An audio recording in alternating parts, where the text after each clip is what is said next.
should be coming through in a few seconds' time. I've just connected there. So, we'll just sit. Let me check my mic's off.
Hello, and welcome back to In Deep, where we discover the talent and challenges behind some of our favorite film, television, games, and advertising.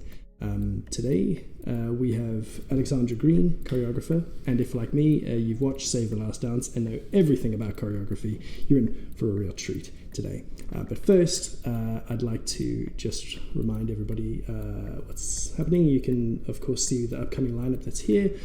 Shout out to everybody who is in the chat. Say hello.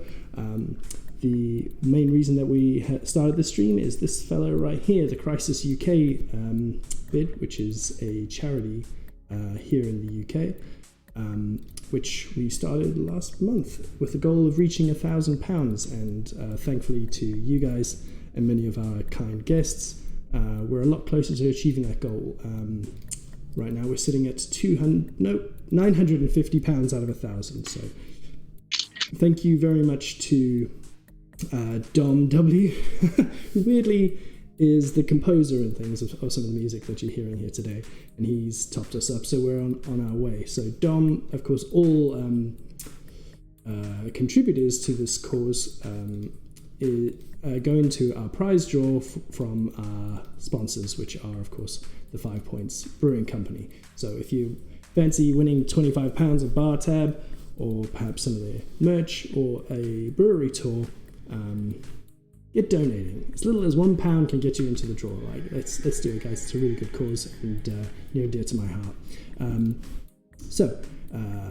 I definitely want to be able to say that we smash £1,000. Then we can pick a new charity from tomorrow. Like, we do that. Come on, it's only £50 away. £50. Let's do it. We can do it all together. It'll feel great. Anyway, today I've got Alexandra Green, as I said. So you can take a look on her website, which we have pulled up here. That's alexandragreendance.com, where you can find out more about her and all the different disciplines that she has. Also on Instagram, which is Ali Green Dance. So yeah, check that one out. And then I think also the Vimeo. Let's just pull that one up, which is Alexandra Green on that one as well. Check that out. Go on, give her a follow. Anyway, I'll stop yabbering now, and let's just get Ali in. Hello, Ali. Hi, how are you? I'm good. How are you doing? Yes, good, thank you. We're pretending like we haven't been just chatting before this, like you haven't been sitting on hold the whole time. It's my like automatic whenever I say hi to her. I'm like, okay, yeah, how are Hey, you? great, absolutely brilliant. I'll just say, check everybody that's in this. We've got Natalie joining us today and Nick. I know there's quite a lot of lurkers there. Say hi, guys. Let's let Alexandra and I know that you're there. How are you coping in all of this, Alexandra? Where are you at the moment? I'm currently at my boyfriend's house. And yeah, I mean, it's up. I mean, if I'm really honest, it's like up and down, like in terms of like, I feel like some days I'll feel really positive and other days I'll feel like slightly negative. But I think it's the thing that I've learned, like kind of in this time period, is just to try and listen to myself. And, you know, like if there's a day where I feel like super creative and I want to make something, or if I want to like do some movement or something, then I'll do that. But if not, then that's all right. And I'll just kind of, I don't know, I'll just maybe have a day on the sofa. Or I take an extra long walk, only up to an hour. Yeah, just trying to stay in the limits there, which apparently they're going to change pretty soon. So it's not that anything's going to change really, but yeah. So in working, I know when I spoke to you, I think last week, you were actually involved in a shoot. Your first remote shoot, wasn't? Am I right? Yes, tell us about that. Yeah, so I've been shooting with Ray and Alan Miller, and I obviously can't give too much away, but it's like multiple women, and I kind of choreographed something for her. And so I had like a Skype. I think it was actually the day that I initially spoke to you. I had a Skype where I spoke to maybe like a woman in Australia, a woman in Georgia, a woman in Vermont, and kind of had these like very fun and definitely like quite challenging like Zoom Zoom like kind of rehearsals. So it definitely, yeah, it's really fun. That sounds like something that would be quite outside of anybody's comfort zone, let alone somebody who's actually works quite physically with a physical shorthand, and not being able to be there to physically move somebody or actually show them or move their bodies or position them. How did you find that? Was that really uncomfortable for you, or did you just like say, hey, this is my new normal, I love it? Yeah, I definitely love like being the rehearsal room is like a really like special place for me. So I love like having that like kind of physicality and like being able to touch people, and like when you're doing choreography and movement coaching and directing to a certain extent, you're kind of, I feel like I want to be able to like touch people, but obviously it's like you have with this like new boundary that's been placed, I really have to use my words. So like, you know, if I come up against something, I don't know, like there's like maybe a moment that looks like some kind of shape, I'm like, okay, cool, let's do that. Like, let's imagine you're drawing a square with your body, or like, how about you, I've done it before with like a piece that I did for our band called Cash and David, where I kind of used the London skyline. So I was just like, because he wasn't a dancer, so kind of like just use the London skyline as kind of a body language, like pointers for him. So I'd be like, okay, Big Ben, and there was like a movement that went up, and then like the London Eye, like moving around. So I kind of had to readopt that like nature, and it's been really fun. Like, yeah. It sounds like you're just scatting at them. Did you actually predetermine these things, or you just go, a chicken with one eye? Yeah. The shard. There was one point where I was just like, I put in our WhatsApp group, like, no, the turtle hand move that goes down the body. And I was like, what is this? Yes, of course. Because when you're coaching or choreographing, and especially if you're not working with dancers, which these guys weren't, it's, you have to find like a common human like experiences, because there's no point in me going like, you know, plie, chassé, pirouette. No, like, I mean, I don't even work like that as a choreographer. I don't even understand those terms that well. So it's, yeah, it feels like it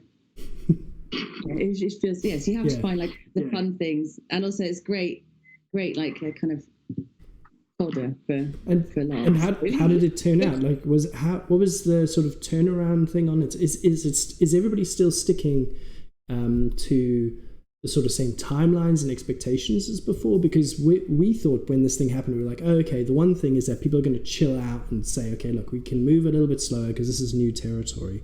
But everything that we've seen on our side in the development world is that, relatively speaking, it's still the same deadlines, same expectations as before, just under extreme circumstances. Did you find that with your production? No, I feel like it has been like quite relaxed, but I think probably because none of us have anything to do, so we're kind of like, yeah, let's kind of like get this going, and like obviously we have like a producer on it and stuff. But so I did the rehearsals the week before, and then the week after we've shot it. I think we've nearly finished now, and then it's kind of just like setting up the camera remotely, like kind of through screen sharing, and then. Are you just squinting at your laptop trying to see or have you got somebody with like an iPhone strapped to their head running around and just trying to imagine the technical wizardry that's being involved here? No, I can't.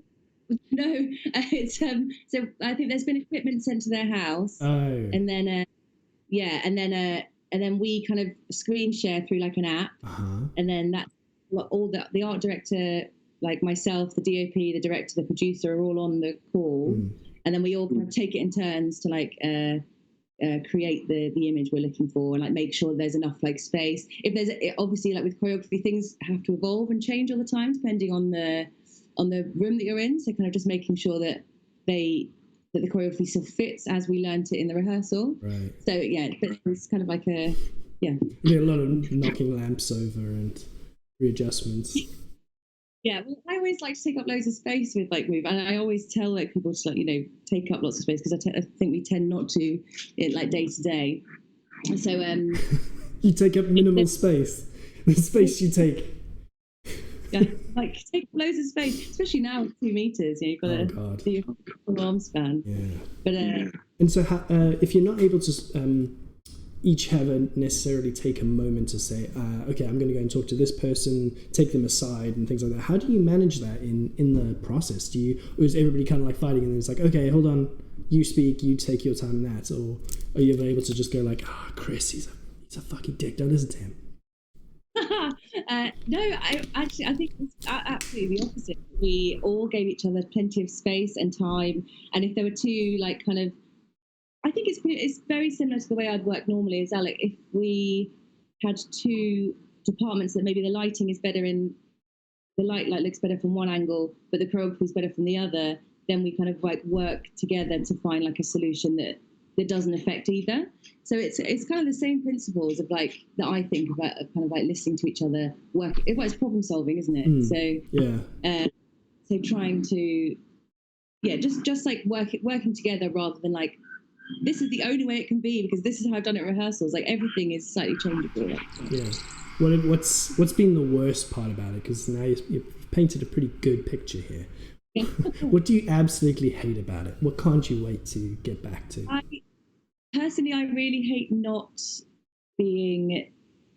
I really love like the energy of like all those people that I'm saying that are on this call. The energy of all those people together is always a really wonderful thing. And for me, when I see a performer, or if I see someone like who's about to go on camera get nervous, then like my kind of movement coaching head kicks in, and I'm like, okay, cool. We're going to talk about. I'm going to make you feel empowered and like make you feel like you've totally got this. And like I have lots of like weird little techniques that I employ, like kind of like, but having that me and them time to be like, okay, this is a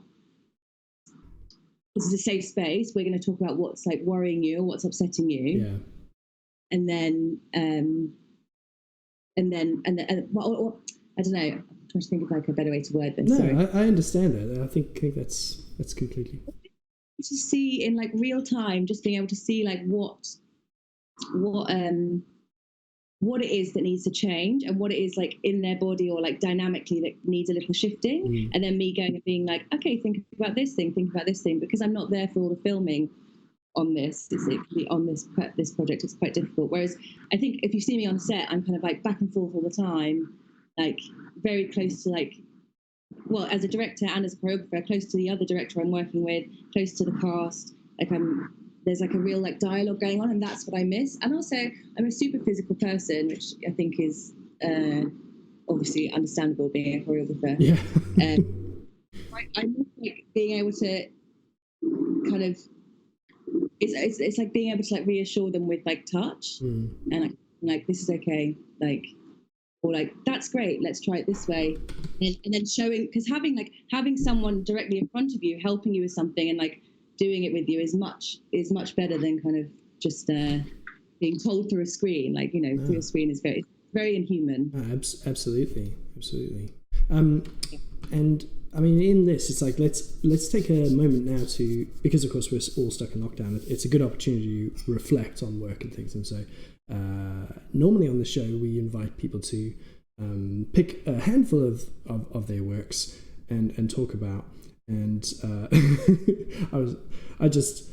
I kind of sent a list that was probably too long because I'm very interested in Ali's work and I know very little about choreography anyway. Fascinated by it, but can't put 2 feet together. It's fine. And you can dance. Oh, okay. All right. Yeah. Challenge accepted. But Ali's come back with a lot of wonderful things and a lot of background stuff, which, by the way, I should say, I just put on the screen just a little, very quickly, Ali with some of the material that you sent through from background stuff. I just want to make sure that everybody knows that this stuff that you're seeing on here is not happening right now. These people are not together on the latest shoot. Nobody's breaking any kind of rules. I just put it on screen. I should caveat that this is in the past, the long past when people could get together. So, but you started. You came around the houses to this. If I remember correctly, you went to stage school. And then I think you mentioned that you kind of fell out of love with the thing, or you kind of lost your way. Tell us about that. Yeah. So I went to stage school when I was younger, and did the whole shebang, like tap, ballet, jazz, gymnastics, and drama, singing. And I really loved it for a very long time. And then I kind of fell out of. I think I got to like teenage. I got to like being kind of like mid-teenage years. And I just started to fall out of love with it. And I think there was probably stuff going on with like my body changing and like maybe not feeling like I fit like a stereotype of a dancer. And it's a real like, I think as a young woman, it's a really like, it's a very trying time anyway. And I didn't really feel like, I just fell out of love with the form. I found like, especially ballet, I think it's absolutely beautiful, but for my body and for my way that I look at movement and the way that I love watching how people move, ballet is a very rigid set of rules, whereas in my rehearsal space, I don't feel like, or to me, it felt like a rigid set of rules. I know to some people it wouldn't, but with the movement that I loved, it was kind of, well, the movement I love now, there aren't any rules. You're free to play. Like movement is beautiful in whatever sense. So I think I fell out of love with it because I just kind of became. I felt very controlled by what was possible and what was pretty. Like, I don't now as a young person, I was trying to get my leg as high as possible. But now as a choreographer and a director, I'm like, I don't care how high the leg is as long as I want to know about the journey up there. So that I can tell you about the journey up there. I think that's an interesting point because you're not the first choreographer to say. Not the first choreographer said to me. I think a lot of people have followed that path. How did you fall back in love with it, or discover the way that you wanted to do things and move forward with that in a professional way? Yeah, so I went to university in Exeter, and I studied drama there actually, and I did a lot of movement though, so I kind of focused on all movement. And it just coming at it from a totally different point of view. Like, I remember I have a really bold memory at university where we all had to like do a jump that we liked to do, like in the class. This sounds like it was a terrible course, but it was actually a really amazing course. But do a jump. And I do a jump. I hate this jump. Yeah, do a jump, bang, there's your degree. So I like ran across the space. I did like the split leap. And I was like, I know that was really good. Yeah. Like, so arrogant. I know that was very good. And then I looked at my teacher and I was, I'd been so, and she was like, but you know that you can do that. So why She's like, so why are you doing it? And I was like, she's like, is that what you want it? Is that how you want to move? And I was like, how, you know, I'll watch, I mean, I love dance, but like, I'll watch a piece that is maybe more traditional and I won't feel anything. Whereas I'll watch like I don't know, like the lead singer of a band move in like a really beautiful way. And I'll be like, yeah, that's like rolled me up. And the same with like, I'll watch like something again. Yeah, I'll watch something traditional versus something that feels animalistic, feels like visceral, and that is the thing that. And the movements aren't like beautiful, but they're so real and so human, and that's the thing that gets to me. And it like makes my heart go. And I think that's university helped me rediscover my love of like being able to move in that way, and also just that and it's like I said to you, everyone can dance. We all have it in us. We're built to move. We're built to run. We're built to like kind of shift and like understand our like physical body, and I think we've lost that a little bit. And I don't know. How do you help from a complete outsider's point of view? How do you help? What in your process? How do you start that sort of journey of communicating and getting somebody to realize that, or realize what you want them to do, or that unlocking that potential, if you will? Yeah. I think, let's say I'm going with someone who is not a dancer at all. I feel like... Talk to me. Yeah. So we start with some shoulder roll. I feel like I start very, very quickly and we talk about it. And it's a very private session as well. Like the movement coaching sessions I have, for example, we're starting to get people to move, or non-dancers moving. I start very gently. We talk about things that if they're afraid of anything, or if they're kind of like any like worries they have, any anxieties they have, and I never push anything in a negative way. So it's never like oh, you have to do it. Yeah. Like, oh, you should do this. You have to like you want to like you want to empower someone enough so that they feel safe, because the problem is safety. People don't feel safe to move. Everyone's like, oh no, I can't dance. I'm like, yeah, you just haven't had the right height person yet. Right. But yeah, we start very, very gently with like kind of like obviously start with a warm up, starting to get more physical, and then if it's just like coaching, we're trying to like discover like a movement language for someone, or choreographing where we're trying to discover a non-dancer's movement language. We just start moving very, very gently, and then like I pick up on like stuff that they move. Like maybe they'll kind of like move their hand a little bit, and I'm like, okay, cool. So what about if we made that bigger? Like, if this natural gesture for you is like a 1, then what is it a 2? What is it a 3? What about a 10? Like, how does it? Okay. How do you like start to like kind of develop a language that you feel safe with and that feels like it comes from your body? Because there's no point in me as a choreographer, or if I'm movement directing, going, do it like this. Yeah. It's not. Yeah. I see. So you have. It's paying attention a lot, like to someone's physicality, and I think also, yeah, it's understanding how body language works, and how like to me dance is just like, body language times 100. Yeah, I guess it can't be as prescriptive, and it just has to be something that always feels natural in that way, at least natural to the subject. Is that, if you were to think about that, is that a big part of your goal in everything that you create? Yeah, and that to me, it's when I'm watching someone do something that feels so like intertwined into like their very like their nervous system, into their physicality, and like it's almost like you couldn't imagine them moving any other way. That's when like magic happens, because that's the thing that for a viewer is like the most special, and for the person participating, because it releases something else that you start to find. When you find your own movement language, it's like a really beautiful thing. Yeah. So I suppose, yeah, for me, like tapping into that like the natural way that someone wants to move, and like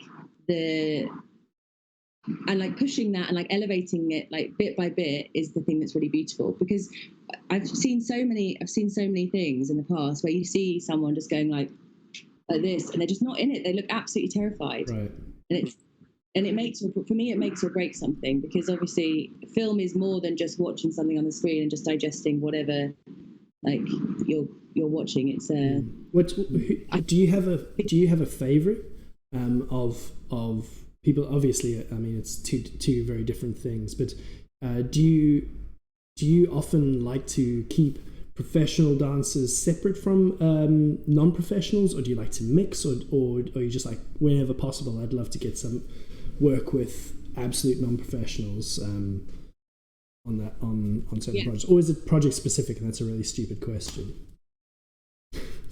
No, I don't think it is. No, I don't think it is. It's not a stupid question at all. So the wonderful thing about having dancers with non-dancers is that they kind of like almost provide, they give even more of that confidence to someone who's a non-dancer. So for example, you have an artist who isn't like a natural dancer. Like normally the dancers that we have that I work with are very empowering and very supportive and like incredibly talented, like very understanding, and would never ever like dream of kind of, kind of making someone feel uncomfortable about the way that they move. Mm-hmm.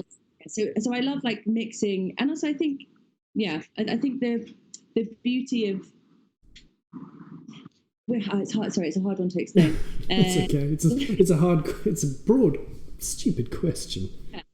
No, it's interesting. It's like it's nice to think about properly. I like it all. I like mixing them, but the qualities you get are very different. Mm-hmm. So, like for example, like a trained dancer, sometimes you kind of have to push that training out of them a little bit. Like so, you find like a roughness to them. Mm-hmm. But in the same way, like a non-dancer will naturally already have that. Like there's some of my favorite stuff is kind of with non-dancers. So, and then something that I've worked on, a thing called Lockdown. The dancer Harry, I think it's on some of the screens actually, like from earlier. The dancer Harry, the movement is it's not particularly. I think it's in the rehearsals one. Sorry, I'm flipping back. Sorry. Okay. Yeah. He's super emotional when he dances. So trying to like, what was I say? Professional versus thing. Harry from Lockdown. So he kind of had this like amazing like ability to find. Actually, you can see him on the screen. To find this like very raw, very like wonderful human quality to his movement. So because there were bits that we based on like boxing and punching and like how it feels when someone's kind of like really really hurt you, and like they're like but physically hurt you, and like everything. So trying to like find like it's weird because he is an amazing dancer, but he kind of has, and a lot of dancers have it, this like blending of non-dancer, which is the thing that I love the most. Yeah, I find like people's movement completely kind of fascinating. So I don't think there's one person that I couldn't find something beautiful in. So dancer or non-dancer, I like them all. Well, why don't we chop? Let's chop and change, because I'm just doing, because we're on Harry and Lockdown. Why don't you tell us about this project? I've got it rolling now. How did this? Because this is part of the Straight Eight competition. Am I right? Yeah. So Emily McDonald from High Low Films approached me, and I've worked with her a fair bit, and she kind of like brought this like idea to mind. So we're going to go film it in it's a prison in near Bristol, I think. I can't remember where it is. And she kind of she's like this wonderful director. I was like, oh, what kind of vibe do you want? She was like, well, this is kind of what the text is going to say. So I started like pulling out bits of the voiceover that I kind of felt like connected to, and then kind of she just let me go for it, really. I was like, but it was amazing. I'd never worked with Harry up until this point, and now he's always like a dancer that springs to mind. In fact, I think he was still in school when he did this. But so all the movement is based on like this pain that this young man felt, like kind of speaking to his family when he was in prison, and it's all very animalistic. And it's a really weird thing happened in the rehearsal. I feel like having that, and this is what obviously what I'm missing from like these shoots that are going on online, the presence of the two of us in the room, we were just kind of like bobbing the whole time and like had the track on repeat, and stuff just started like flowing out. And I think because I'd like really, maybe it was, I can't remember exactly like how I was feeling at the time, like when we were rehearsing, but or maybe it was just the two of us really matched up well together as dancer choreographer. But there was something that really, there's something very special about the way that he moves. And I think for me, you see it in this choreography, like everything he does is full of like emotion and full of like, there's a meaning behind everything. Like every movement you can find like the pain that we were exploring. For me. Yeah, no, I think that must be a big aspect of it. I think definitely creating that sort of atmosphere and having presence in a space is a big thing. It's just sort of the problem people had before with how do actors act on a green screen set. You know, the difference between being on location and being a thing is the same. And so when, of course, a choreographer and an artist can't be there together and experience a moment together and then say, let's capture that, let's go. Oh boy, how awful the situation is. This is the thing that I love about rehearsals is I feel like I'm missing out on. So obviously as a choreographer, I'll go in and be like, oh, I want to move like this. How about this feeling and this and stuff that, you know, I'll piece some stuff together. But also it's me and the dancer, you kind of start to riff off each other, and I'm watching a body and I'm understanding how that body is in space and time.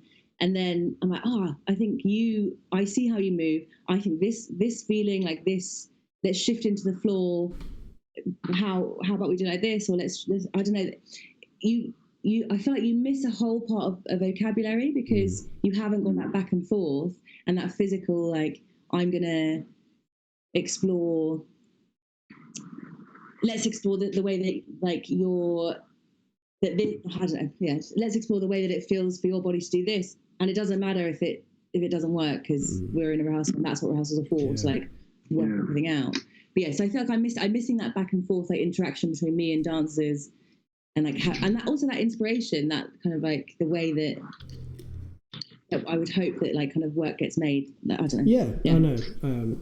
Totally. I think it's totally fair, and also to have that thought of being a bit disjointed and confusing and frustrating is totally fine. But you said before contrasting Andy, who I chatted to yesterday, who's an animator, who he describes himself as being impatient, and that's a drive of him. I know I'm a very impatient person. I'm sure there's plenty of people I work with who would say yeah and then some, but you're different. You see yourself as being patient, and that's like very much part of your process and being able to handle this situation. I mean, the fact when you told me that you were even directing something, let alone having something be choreographed in this thing, is like, oh my god, I'd smash everything, this whole loft to pieces if somebody told me that. How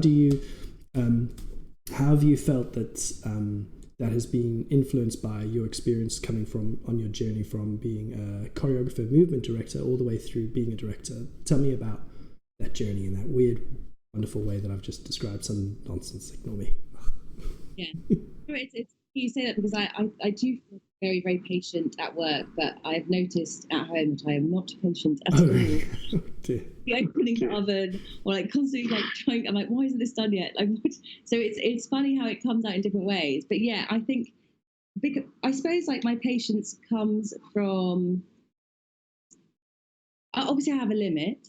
Like there is one limit.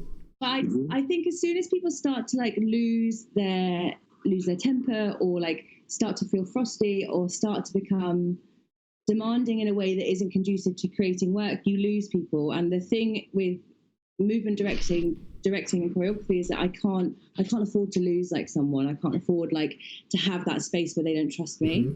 And because it doesn't make for like a good relationship, or like I won't get the best out of them. It's in my interest to kind of find to make sure that they feel like they are being given space and they're being given the time to kind of like to find themselves in their process as well, all under a timeline. Yeah, I'm very, very envious of it. I think that makes complete sense. Just a couple of questions coming through here. Let's jump on them while we have this chance. So, Langford News, that's Nick. Maybe we should say that one for later. Do you have a favourite choreographer at the moment? And he's mentioned Ryan Huffington. Oh my God, can I have a day that goes by that Nick doesn't mention Ryan Huffington? My favourite choreographer, I love so many. I love Hoffa Schechter. What would we know that person from? He does a lot of live work, so it would be from theatre, really. Okay.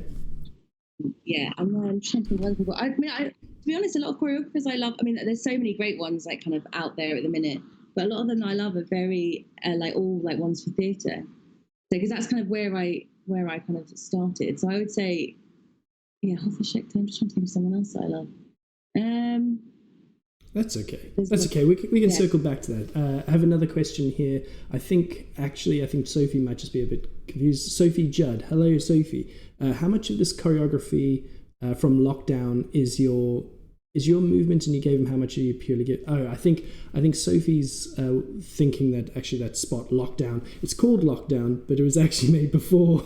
It was made before lockdown. Oh. It's because he's locked down in prison. It's just.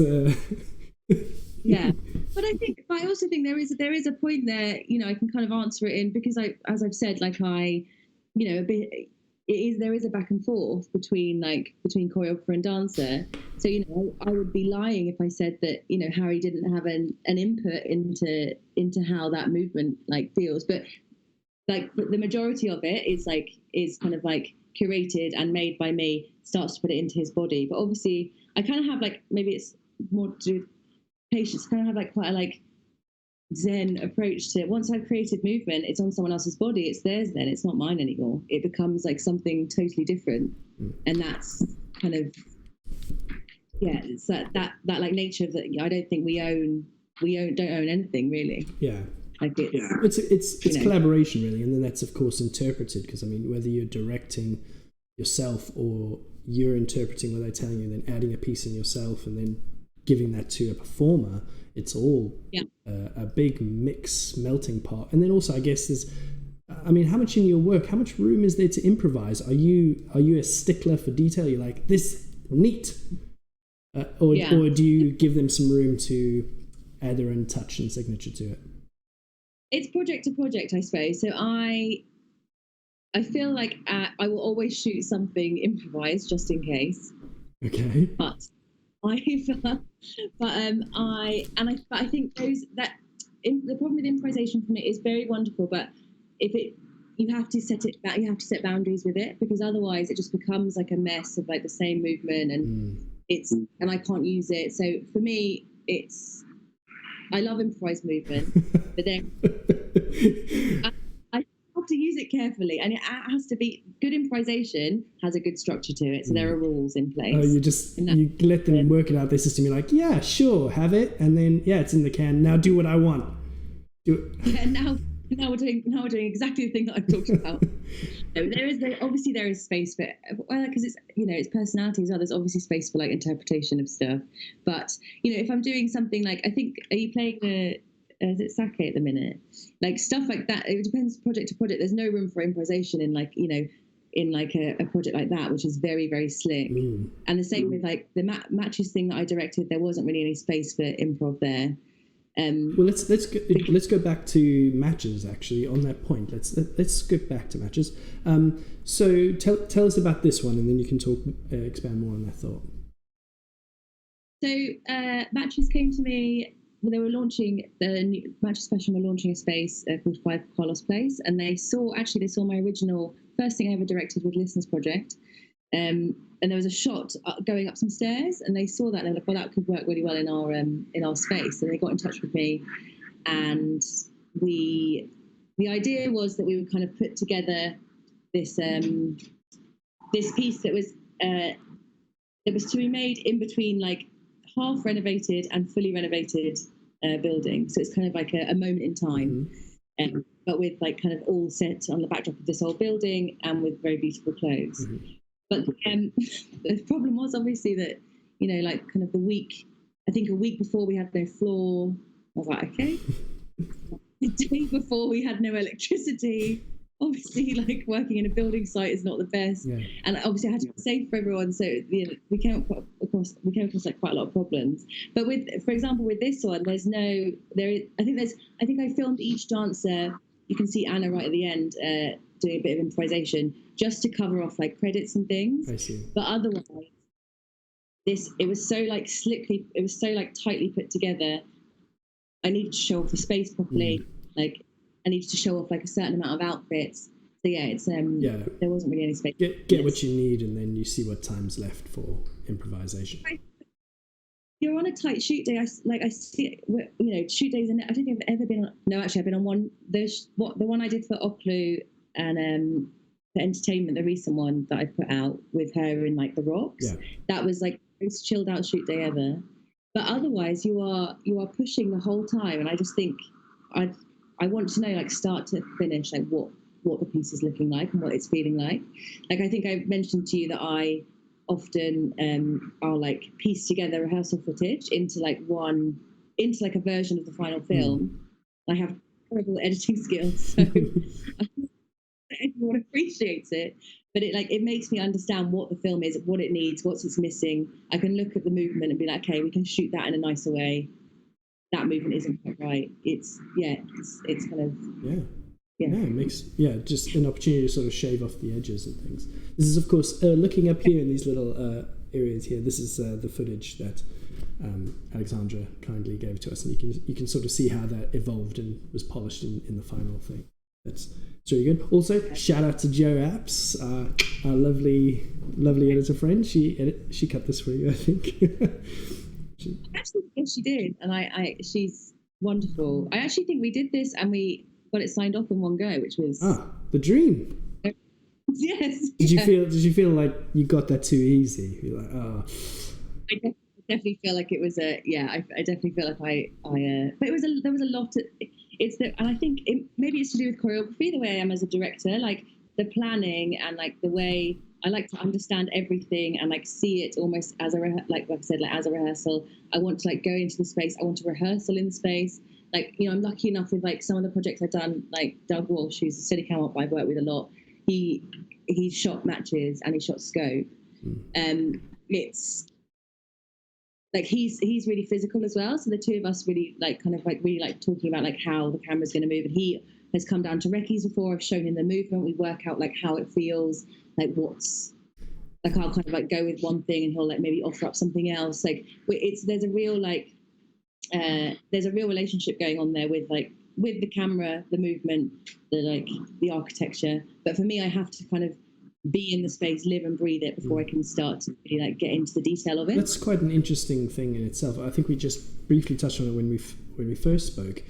In moving from being a movement choreographer and choreographer to being a director, choreographer, etc., then suddenly you are involved in not only choreographing the figures, but also with the DOP, as you just said, the choreography. It's like a double level choreography. So I'm going to switch over to scope now, and because I think you just mentioned that, it would be wonderful. How did that come to play in this project, and your feelings generally on that subject?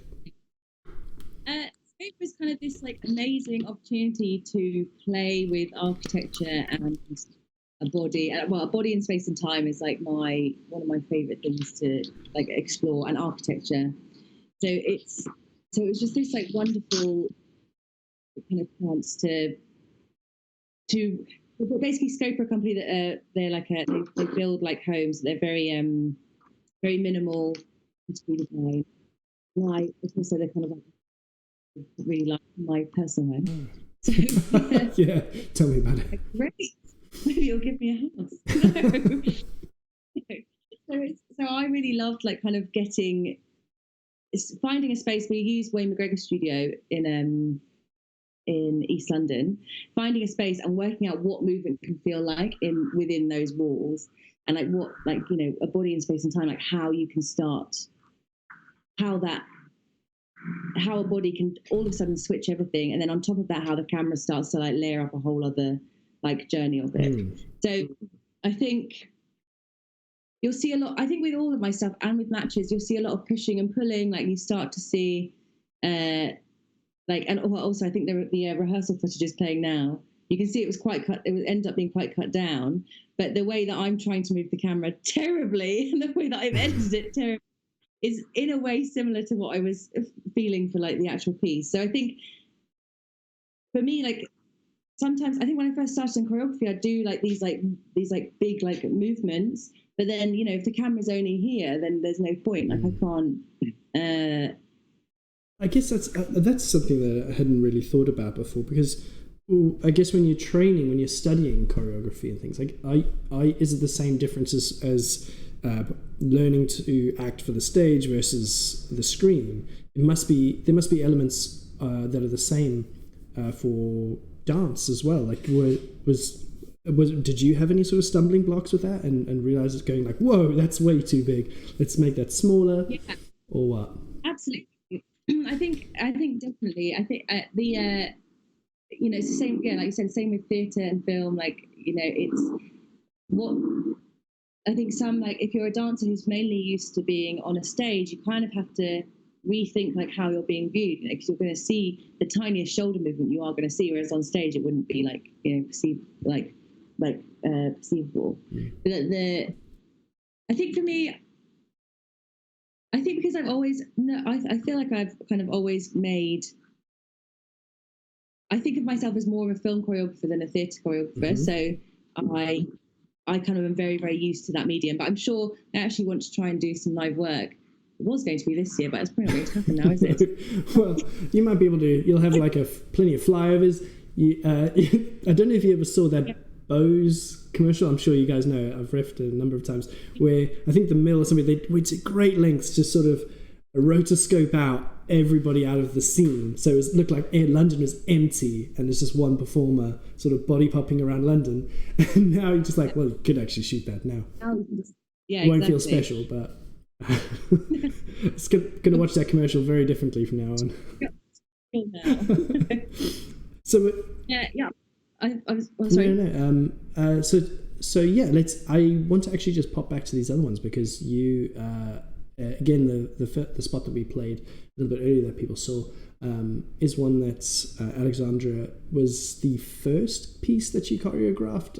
I didn't mention that before when that was playing, and that's was that what sort of got you into the idea of thinking this is what I want to do.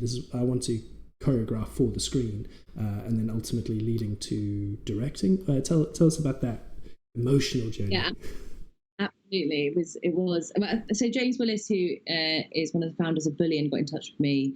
We wanted to do something on film, and I was like, okay, cool. I've never done it before. This, to be honest, this was like it was just such a big learning curve. Like understanding how you could you can focus on the hand, like focus on the shoulder, like you, as the camera totally governs what a viewer is seeing, which as a director and a choreographer just gives you so much power, and like in like a really wonderful way. Like you can kind of like drip feed bits to an audience rather than like showing everything like all at once. It was a massive it was very.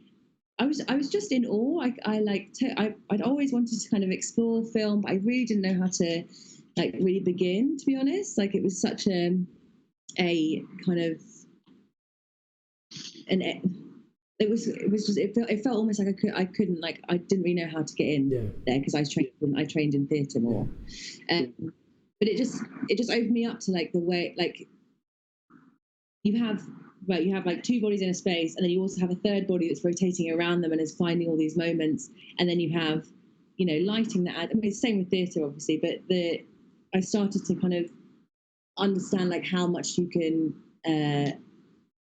just the different worlds you can create with film. And I always like to thinking like for the first time, instead of thinking straight on, although like the course that I did, we did a lot of like promenade theatre, like site specific, site sensitive stuff where the audience walk around like. But for the first time, like with film, I felt like as a dancer, the camera can go underneath. Like it's like I always think of like a globe, or I talk about when I'm doing movement coaching, I talk about like the points on a compass. Go north. Like, sorry. To find this this whole new like experience for me that I could like I can move, and that I think that was the first shoot we were with Steadicam. I'd never seen a Steadicam before. And I was like, I'm going to go behind the Steadicam because I kind of immediately like naturally slotted in behind him, and I just felt like it was a weird moment where I was like, this is what I want. Like, this is what I can feel everything. I can see the monitor. I have dancers I work with in a rehearsal, like, and I started to like shift with the Steadicam, and still now I'm like with the Steadicam or like with the action, like running around, like kind of can't sit still at all. Always have this like, yeah. So yeah, I think there was a real moment on that set where I kind of left. Yeah, just seeing how much more dynamic that can be, I guess. Monica, hello Monica, asks on that point, do you know the space that you're shooting in before choreographing? And also, how much say do you have in terms of camera angles as a choreographer? I guess influence. How many times have you been able to suggest or influence things in that way? Yeah. So there were kind of two, weren't there? So yes, I always know the location. So as a director and choreographer, I want to be on the recce, especially if it's a location-based shoot. Like I did a job for KFC with some such, and I was on every single recce. I think there were like two or three, because I need to understand what the architecture is to make sure the body and what I'm going to make rehearsals is going to fit. Like, so yeah, absolutely. And I think it's, I don't know, sometimes I think it's different if it's a set and it's just like a blank space, then no. But if it's a location, you need to know how it feels. Yeah. And there's no point in me choreographing something that kind of moves around loads of tables and chairs, and then there's no tables and chairs. Like it's kind of metaphorical tables and chairs. Yeah, my space. So, but and then. So what was the other question? I was just asking of how much are you able to sort of influence the choice of camera angles as a as just a choreographer or movement choreographer. I think that I am quite lucky in that, because I've worked like quite a lot now, and I think most of the directors that I work with know that I also direct, that I offer up angles like quite regularly, and we explore them. It changes director to director, but I feel very comfortable like offering up angles and like being like, well, why don't we try it like this? And then it's like totally up to someone if they want to use it. It's the same way, like, you know, people, same with me, like if I'm directing, people will suggest something, I'm like, no. You got to try, right? You don't ask, you don't get. Yeah, no, exactly. And that's the same attitude I have with everything, really. Don't ask, you don't get. Yeah. Like, so, you know, but yeah, and I think it's definitely, yeah, or even like before, I've kind of been in another room with a dancer while something else is shooting, and then I'll just film it like terribly on my iPhone. But I'll be like, oh, what about like this kind of feeling, or how about like you circle? Or if I know there's a moment that is really beautiful in the choreography, I'm like, I think the Steadicam should move down this way for that bit, and then I'll often like be behind them, being like, okay, 3, 2, 1, start moving down, and coming back up, like, so I can guide, because I know the movement as well as the dancer. If a director, I mean, most directors that I've worked with do trust me, so like they're kind of luckily they'll kind of hand over the space to me, and I feel very lucky and very honoured that like they will, because it's a scary thing. It's your baby, isn't it? It's like it's your piece of work. So, you know, when you hand over the reins to someone like that, then I feel very like very, very lucky that people trust me. Is that what sparked you? That sort of thought is what sparked you to say, I want to choose where the camera goes, and I want to choose everything about it. Yeah, definitely. And I suppose I really love learning, and I like to. I love challenging myself, and I still think choreography still challenges me every day. It's just, I want to make sure that I don't, you don't want to repeat moves. I think we all, like, I've definitely done that in the past, like stuff that feels natural in my body and feels safe, and I will revert to it, and I have to really work hard to get away from that. But I think for me, I just really wanted a new challenge. I wanted to like be at the head of the creative, because that's like, it felt like that was like the right thing to do. And I mean, it's a big jump, but making all the decisions. But I absolutely adored it. I love being like, like stuff like matches, for example, like going to the fitting and like having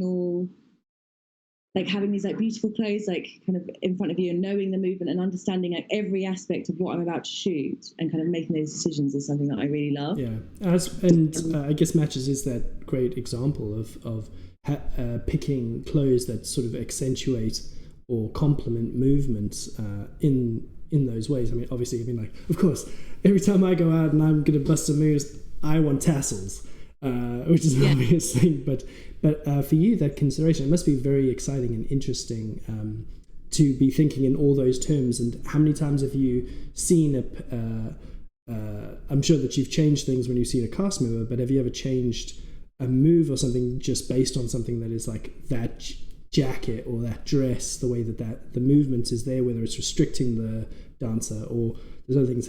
Has that influenced you many times or not? Yeah, all the time. You have to, I think there would be no point in, both across all disciplines that I work in, there is no point in me digging my heels in and being like, oh, I'm not doing this because it doesn't work for the movement I've made. Like the outfit that someone is wearing has to be, obviously there's an element of kind of this, me and the stylist like working together. And like I always go in and check what, like, for example, with like an artist, I'll check what they're wearing for the shoot, check they can move in it, and then as soon as I clock something, oh, this is a bit tight, probably not going to be able to do that move, then I'm like, okay, cool, weigh it up in my head how vital that movement is, and then try and start reworking it like quickly. It's like it's fast paced. But I think there's so many instances where like someone wears like a jacket or something, and I'm like, that's going to move like beautifully, and I haven't got enough of those moments in there. So I'm like, oh, how can we like start to like really show off this piece, especially with fashion? Clothes meant to be moved in, and I think it's such a wonderful. The stylists on matches said they just absolutely adored watching like these like very like kind of sleek like pieces that they've picked out be like shifted in that way. Because obviously normally you see it on like a catwalk or like a still shoot where there isn't really any movement. So it's just such a it's like it pays homage to the design and the hard work of the people that create those things. Yeah, absolutely. Just so people know why do we keep putting stills instead of the videos? That's because YouTube unfortunately doesn't like, well, not YouTube, it's some of the labels. Universal and Warner, sort yourselves out, greedy, silly boys and girls. But we just imagine these things. This is a Young Fathers video, and the other one, of course, is Aura, who you've worked. Am I pronouncing that right? Aura. Yeah, who you've worked with a number of times. You work with quite a few artists, maybe not necessarily on a choreography thing, but more of a movement coaching. Is that right? Yeah, I do. Yeah, it's one of my. It totally fulfills like a different part of my personality, but it's one of my favorite things. I mean, everything's my favorite thing. Apparently, I'm like, I love this and this and this. But yes, so I coach artists, and that can be from for videos, for stills, for help people with like interview technique. Like, not that I am by any means a good like person. Like, I think that I get very nervous, go bright red, like get very like worried. But I'm good at trying to get like that like confidence out. You're just like, your posture is awful. Sort it out, Aura. Yeah. Come on. I don't go in and be like with my cane and just hit them in various. No. It's. Have you ever said like, that thing you do? Don't do that. Oh, so I kind of, it's kind of like a weird. I mean, I won't say any names, but like weird technique that I think everyone has stuff that they carry with them from being young. Like I don't have anything. No, I like. I think that I look kind of here, and I find it hard to like focus down sometimes.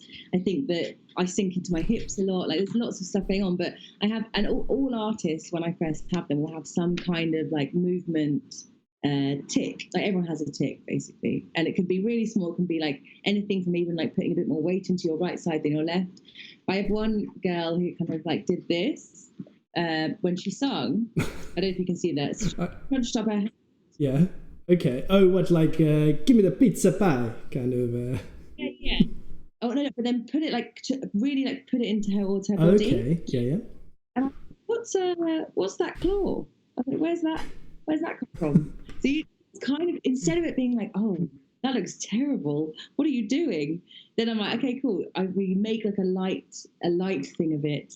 Like obviously only if it feels like I have that relationship with them. You know, it's a very like, it's a really, I absolutely adore everyone. Movement coach. It's a very special relationship. And because you have to have that trust to be able to start kind of like taking the piss out of someone. Yes. And then I'm like, okay, cool. So that hand, for example, like the young lady that has like doesn't anymore, absolutely stunning performer now. I used to like help her out a little bit. She's a bit shy. Then I'm like, okay, cool. So like, let's kind of like we're going to do the song with you like throwing your hands out for the whole song, and then we're going to do the song naturally, and eventually like those things. I don't want to iron someone out ever. Like that's not their truth, but it's just kind of making them. It's kind of like bolstering them and bolstering their confidence. And I think I see that someone you really see it. You see like a difference in someone. If I walk into a movement coaching session, I always say I'm going to do this, like take a video at the beginning and a video at the end, because just having like a couple of hours with someone, I'm not necessarily saying me, but like having a couple of hours with someone who really focuses in on you and is like, okay, cool, let's think about like opening up your chest. I always talk about the top of our body being like a coat hanger. Like there's no, like this has to be like kind of like strong and stable for the rest of you to feel good. And like, like terrible things like talk about like imagining that like their feet are the bottom of the mountain, their head's the top, and they're like scanning their land. Like very like a lot connected to like the earth and things. Okay. So it's quite like an odd. I also have like I talk a lot about taking up space for like, especially I work with a lot of young women, and I think it's something that everyone, especially young, be doing, because we are constantly crossing our legs, making ourselves smaller, especially in a city. Mm-hmm. And I was like, just try this thing where you walk down the street and just don't move out of the way for anyone. Mm-hmm. And so just like sitting into people, just to start to like understand how much space you naturally take up without kind of like, so there's some weird. I guess it's like weird, kind of or deprogramming certain people. I guess to loosen up in that sort of, in the same way that actors would. The same is absolutely true with dance, I guess. I mean, it's in your work and stuff as well. Are you thinking of moving more into directing potentially non-choreographed things, or do you always feel like you want to have an element that is choreographed movement-wise or dance-wise in the stuff to keep yourself engaged? I definitely want to. So the thing I just directed for Oplu Entertainment. So she's completely still in the middle of these like rocks, and the camera is the thing that is moving. Yeah. It's such a like wonderful challenge for me to think physically, but in like almost like in a much more pared back way, but still want to like project all the energy that I find in like movement. So definitely, I mean, I'm like currently working on something that I can't really say much about, but it's like a documentary to do about kind of our relationship to drugs. Okay. You're talking in general terms. It's all right. I'm still very much in like a research like period of it. So interview period of it now. So yeah, there's and the thing that like I think I said to you on the phone when we originally spoke is that I'm absolutely fascinated by humans. So those relationships and those interactions, I love them in terms of body language, but I also am super excited by them in terms of like kind of like talking about experiences and common experiences, and like giving voices to people who maybe don't have the same space that we all have, like, you know, everyone. That's kind of Just one thing I need to pick up because I played it a little bit earlier, and I don't know if anybody spotted it. And is the boohoo spot? There is something about the spot which people should know about, and the lengths that a choreographer will go to cinch the deal. To finish on time. Finish on time. Did you sack the person who's doing that? Why don't you tell everybody you're in this video, right? I am, yeah. So I'm actually, you'll see me in a bit. I'm in a nice polar bear outfit. There I am. Yeah, I am basically we were like shooting all day. So we had a 2-day shoot. It was just in various locations, and then kind of the client and the director kind of like sidled up to me. They were like, "Ali, can we ask you a favor?" The polar bears let us down.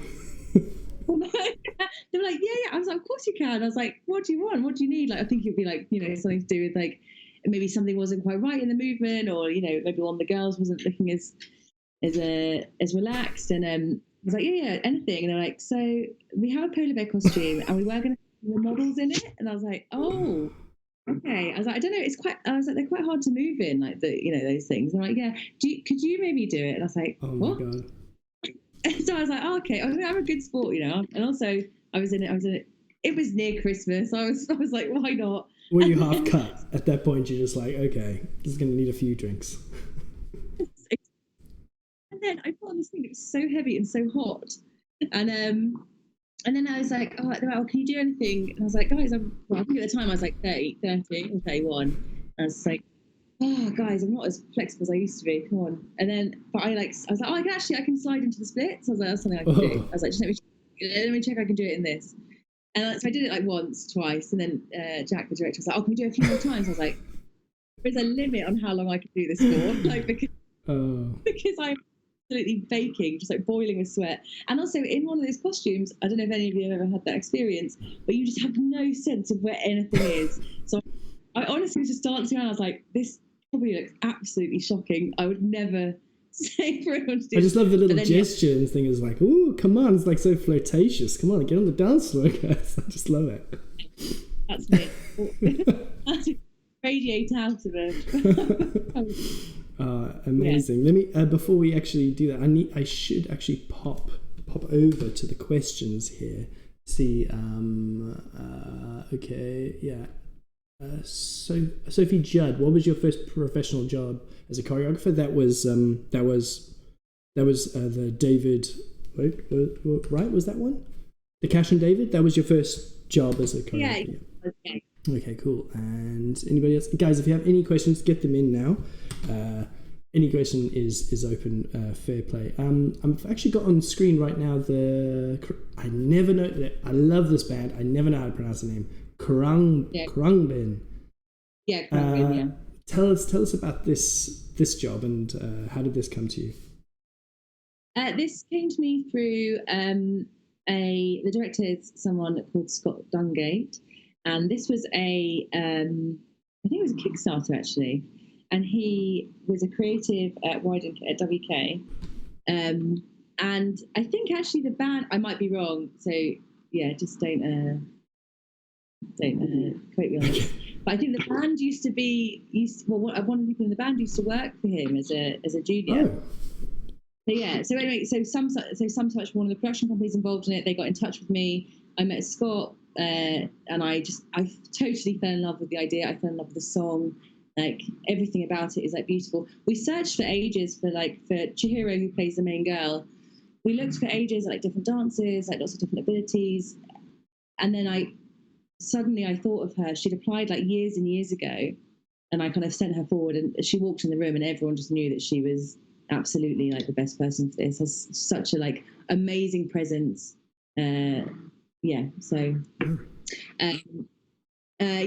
we found actually Hugo is the name of the guy in it with the arrows in his back, and he's not a dancer, he's a circus performer, so I kind of had to work a bit harder with him and she. So it's a good example of a non-dancer and a dancer and a choreographer kind of all working together to try and find like and you'll see in the choreography there's moments that feel simpler, but he really performs them really well. And like lifting and stuff is obviously, it's not, you can't just start like throwing people around. Like you've got to like kind of do like very it's quite a slow process trying to get like making sure that the lifts feel safe, and especially because she's like obviously a lot smaller than him, like as she's across the room, that she feels safe as well. There was actually one point in the rehearsals where he threw her. I was like, oh, I was like, I'm so strong. Like, I was like ready to put down, diet down. Like you can't throwing her out of the ceiling. But yeah, so it just came to me like kind of one of the producers, I think it was Tom Gardner, got in touch with me. I read the script. I absolutely fell in love with it. I really loved like the way that Scott worked. I love all of the work, like the work that he's done as creative director. I think is beautiful. It really inspires me as a director as well. So I've actually referenced it quite a lot in like stuff that I pitch on. So he, it kind of like it just kept coming out. But rehearsals were particularly wonderful. So, but I think it was really hot when we were shooting this. And I remember when we were like doing the casting, I had to dance with so we had lots of different men come in for that role, and I had to kind of be her and dance with them in like a playful manner. I was just pouring sweat. So really fun. Oh God, yeah. I'd need to just towel myself down constantly. I even just think of moving and it's perspiring everywhere. Do you have a favorite piece of work that you've created over the years, whether it's choreography, movement, direction, or all of the above at once? Do you have a personal favorite?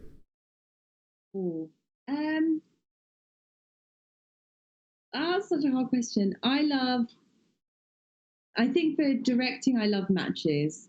I think it is although I have some stuff coming out later this year that I think is going to overtake it. Okay.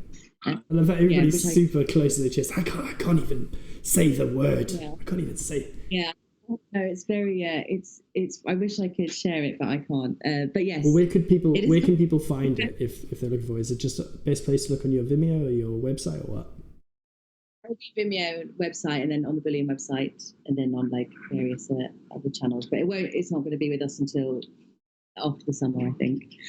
But yeah, so that I think but I think Matches is my favorite thing. It was a real like shifting point for me as a director, and I love Mulberry. Like Mulberry there's so much, it's so joyful, and that's the thing that I really, and also the job itself is just such a wonderful team. So I think Matches and Mulberry as a director. Yeah. And then there's just too many things that I really like, because it's not just the end thing, it's the process. Like like Cranberry, I think is one of the most beautiful things that like I've kind of like one of the most beautiful films that has been made that I've worked on. Without describing, without saying what it is, do you have what job did you learn the most from in the worst possible way that you hate to remember, but you probably took something away from it? I did a music video that is buried. It's all coming out. We all have one of those. Yeah, I mean, it's still online, but it's just I wouldn't. It's not on my reel, and it was a real like it's really hard to explain, but I think I spoke to you a lot about failure, and I think directors are afraid of failure, and I think, or not knowing something, and I think that one I needed to maybe I need to think a bit harder about what, like, not all of it. I think that like there's a good 2 minutes that are really solid, but then there's a good minute that isn't. And I think it's a lot to do. I just didn't understand the language so well. I wasn't thinking in the way that I do now as a director. So although it was a very painful, and like the edit was painful, like the shoot was difficult. It was at night, like, I felt like we were constantly like running out of time. Sorry, I'm just tell me about a trauma. Let's talk about a trauma without actually talking about the trauma. Sorry, that's a ridiculous question, but I love finding out about it because it does define you. Yeah, exactly. And I really feel like I learned the most on it. It was by far the thing.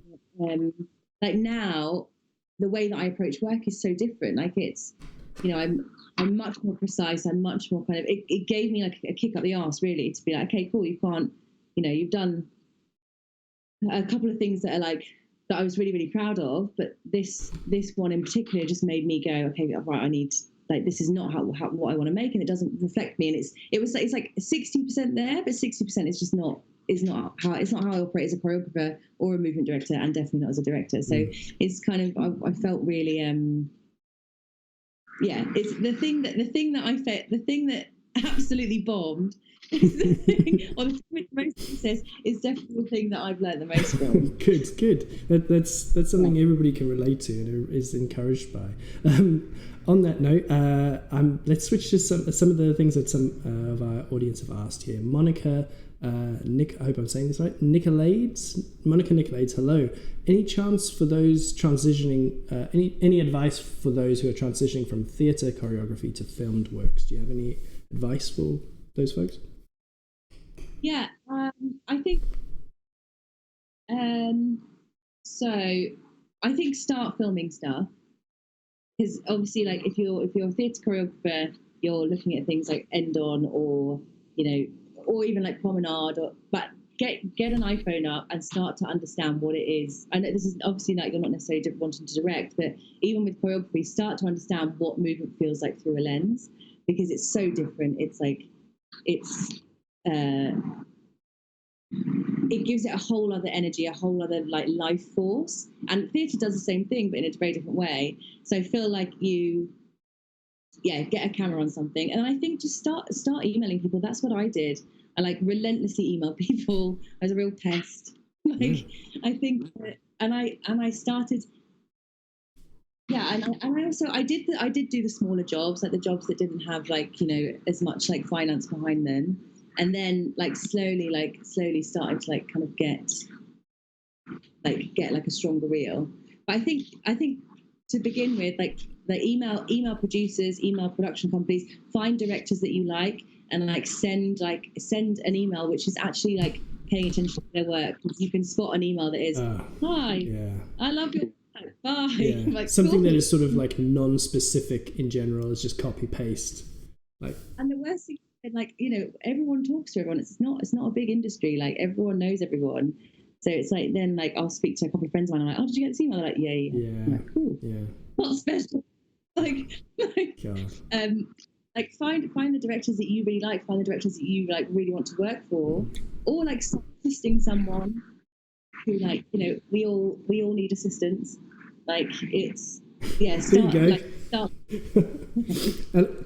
Alexandra needs an assistant. There you go. You hit her up.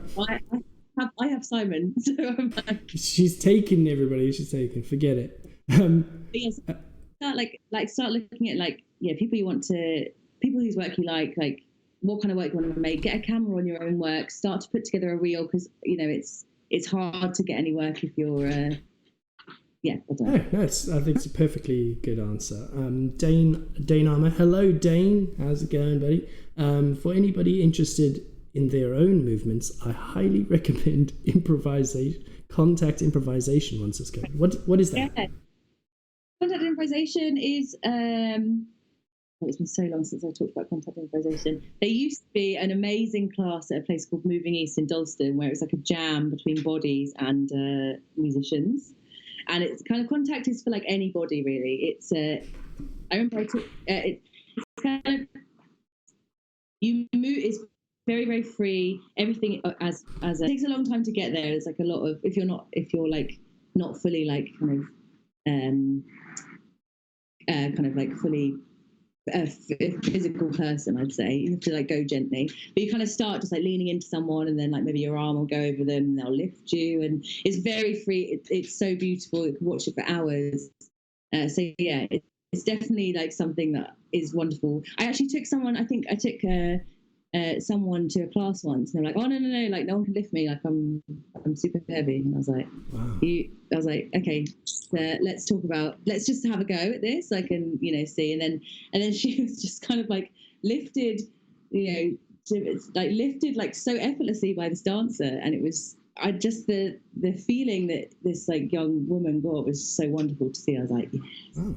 That's like good. Yes, it's very freeing. It's very freeing form. It's I think lovely. a lot of people are going to need this after this, because I mean we're getting conditioned to just like stay the fuck away from me, stay away from me.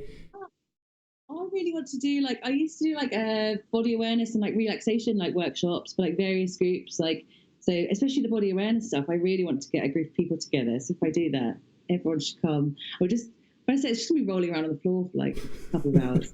Yeah, just while somebody cries and says, "I just want somebody to touch me." That's just me.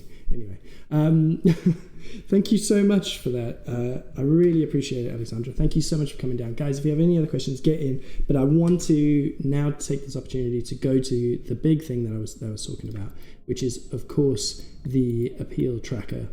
I definitely want you guys to have helped me out here. Don't make me hit refresh on this button and be massively disappointed. So without further ado, I am going to hit, here we go, refresh, please, baby. Oh, guys, what are you doing? 30 something people and not one person sticking their hands in their pocket. Come on. It's for homeless people and people struck down by poverty. There's a lot of people who have actually nothing. They don't have a sweet Skype setup. They don't have YouTube. Let's hit them up, man. There's a lot of people being forgotten in this whole thing. And also, don't forget, it's like it's not just for this. It's for there's prizes. There's lots of sweet prizes. There's beer and other stuff. We've got other things in the go. Like, that's delicious beer. And have some of it. Come on, 50 quid and let's do it. Anyway, I want to say thank you again to Alexandra for coming down and being really super responsive to the idea on the whole. I'm really glad we had this opportunity to get you locked down so we could actually get a chance to talk to you. And hopefully we'll get to do it again, but maybe not while we're incarcerated. And once you have that work to share, we can break down some more stuff. But thank you so much. I hope was it fun for you? Did you enjoy that? Yeah, it's been really lovely. I apologize if I'm ever like not very clear and I like lose. No. Yeah, I think for a long time I've spoken with my body, so I find it quite hard to like put stuff into That's what you should have done. Just like communicating through improvised dance. That's next time. Next time. Oh, wonderful! Thank you so much. Thank you so much for having me. Absolute pleasure. And thanks, guys, for tuning in. Really appreciate it. Stick your hand in the pocket. Go donate. Come on. It's only dumb there. Thank you. For now, guys, I'm going to love you and leave you. Goodbye.